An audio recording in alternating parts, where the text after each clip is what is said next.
Okay, so probably the most important thing when you own a rental property is finding good tenants. And it can be really, really challenging to find a good tenant because someone might look great on paper but don't necessarily do a good job as far as looking after your property. And so here's a couple of quick tips that I've learned from managing lots of rentals over a long period of time of what to look out for. The first thing is when it comes to referrals on a rental property, you want to get the last 2 properties that they've rented on. Why is that? Because you know what, the last property that they've rented, there's a good chance that some of the troublesome tenants will get a really good referral. Why is that? Because the current owner wants to get rid of them and they want to get rid of them, and so they're going to give them a good referral. But if you go back to the previous one, they're likely to be more honest because that person's moved on. So now there's no reason for them to lie because there's nothing that they're going to lose if that tenant doesn't move. And so that's just a tip, but see if you can get the previous owners. The other thing that you want to look for is social media. You would be surprised the kind of things people put up on social media that would never show up or would never give you an inkling as far as the application of what they tell you. And so there's been people that we've looked up on social media that have applied for properties, and they've got some very unsavory pictures and videos. They're into certain things that we would definitely not want them to do. Okay. But because of that, we were able to exclude them from that process because we saw like, hey, these are not the sorts of people that we want, but they would never tell you. And people post all sorts of things on social media that will really out what they're like in private. They would never tell you on their application.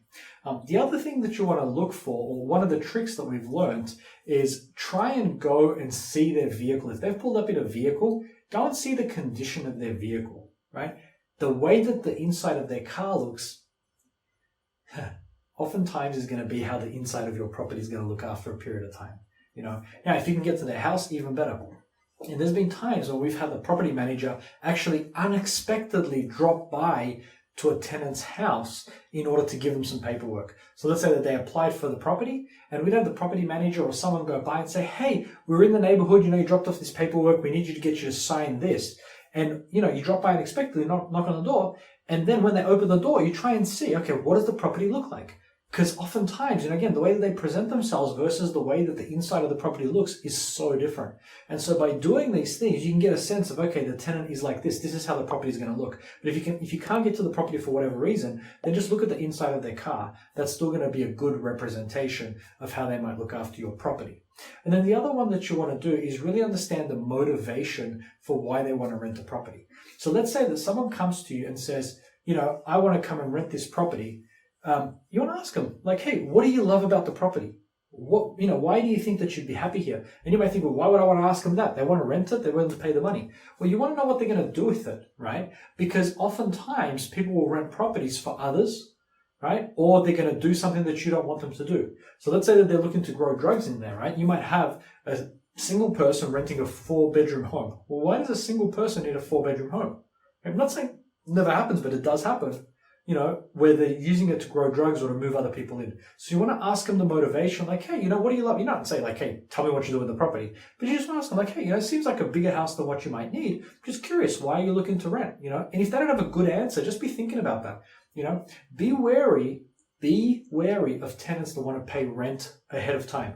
Now, you'll get people that say, hey, I'm willing to pay rent 6 months, 12 months in advance. Okay. Now, I know many owners will say, well, that's great. I don't have to worry about rent. Okay, but why are they looking to do that? Generally speaking, there's only 2 reasons why a tenant will want to pay rent ahead of time. One is because they've got really bad credit or they've got other issues in their history and they're looking to kind of take the risk out for the landlord. And that can be okay, but you just want to understand the reasons. And I personally don't like it. I don't like getting rent paid ahead, number 1. Number 2, the bigger reason why many tenants that claim to pay ahead can be a headache, is because they're looking to do something that they don't want you to see, and they don't want to give you a reason for you to come to the property.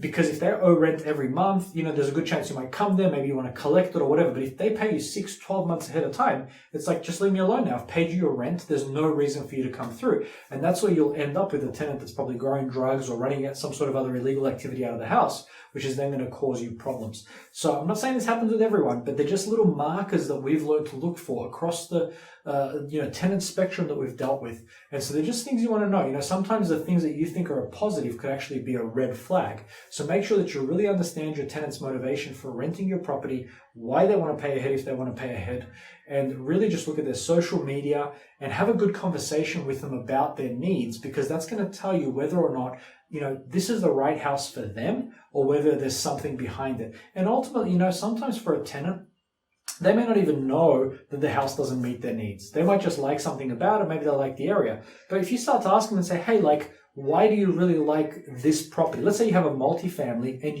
you personally know that it's quite noisy during the day. There's a lot of kids, there's a lot of traffic or whatever. And they say, hey, I'm a truck driver and I want to rent this thing. Okay, but a lot of truck drivers drive at night and they want to sleep during the day, right? Because the roads are freer at night, so a lot of trucks go at night.